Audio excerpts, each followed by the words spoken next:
Third, religion is morally compromised. Religion is a bad moral example, especially this book, the Bible. And I think I'm going to prove it here. I'm going to try an experiment.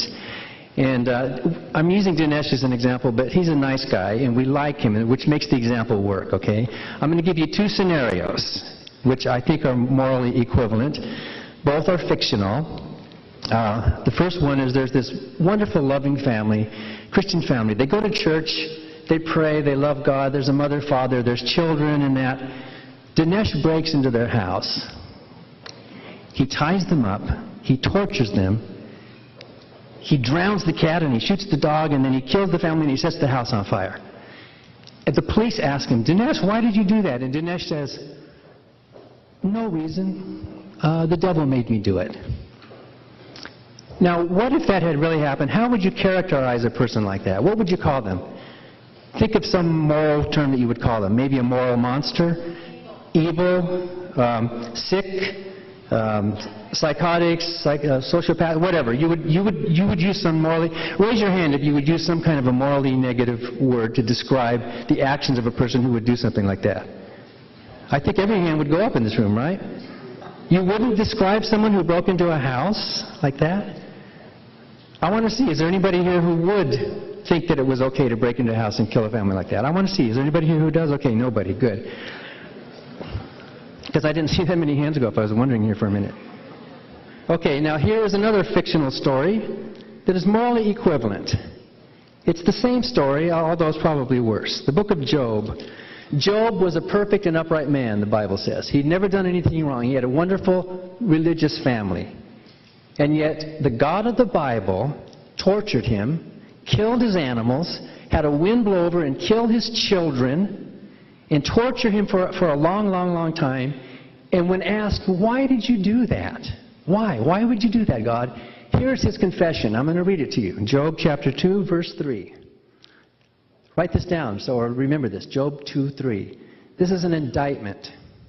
Then the Lord said to Satan, have you considered my servant Job, that there is none like him on the earth, a blameless and upright man who fears God and shuns evil? And still he holds fast to his integrity, although you incited me against him to destroy him without cause. The devil, you incited me, you made me do it, to destroy this man and his family without cause. Just like the hypothetical Dinesh said, no reason, the devil made me do it. You labeled Dinesh a moral monster, didn't you? I mean, he's not, but you understand. So now, how many of you would agree with me and raise your hand that the God of the Bible, therefore, is also a moral monster? Raise your hands. Let's see. Is the God of the Bible a moral monster? Why are not more hands up? It's the same scenario. It's the same situation. I think only, what, about 20% of the hands went up? Is that about right? Well, it's fiction, of course, but still, the story with Dinesh was fictional as well. And we would still call that fictional story a moral monster. What's happening in the mind of you believers who did not raise your hands demonstrates that you are morally compromised in your judgment. Your religion is clouding your ability to think clearly about moral issues. Your religion supersedes true morality. It's like the position of the Roman Catholic Church on birth control. The Pope is too religious to really care about real morality in the world. The religion drives him. More importantly, Mother Teresa was the same way. When it comes to the Holy Land, when it comes to holy wars, when it comes to religious divisiveness, people just like you, good people in this audience who could not raise your hand and make a morally true statement because your religion is holding you back. Do you see how it clouds your judgment? This Bible is filled with tons of stories of this brutal deity, bloodthirsty deity who has to shed blood because his vanity is so fragile that if you don't kiss his feet and worship on the Sabbath, he's going to kill and commit genocides.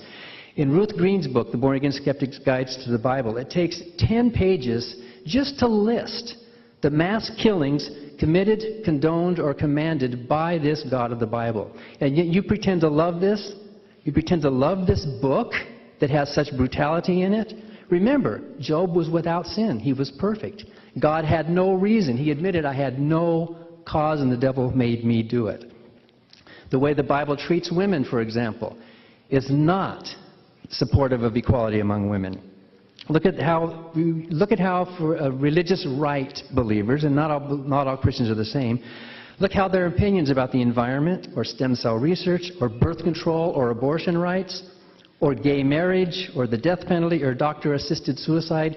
Your opinions on these moral issues is twisted. It is biased by your religion. It's like a glasses that is keeping you from really seeing the real world, where the real problems are, because your religion is more important.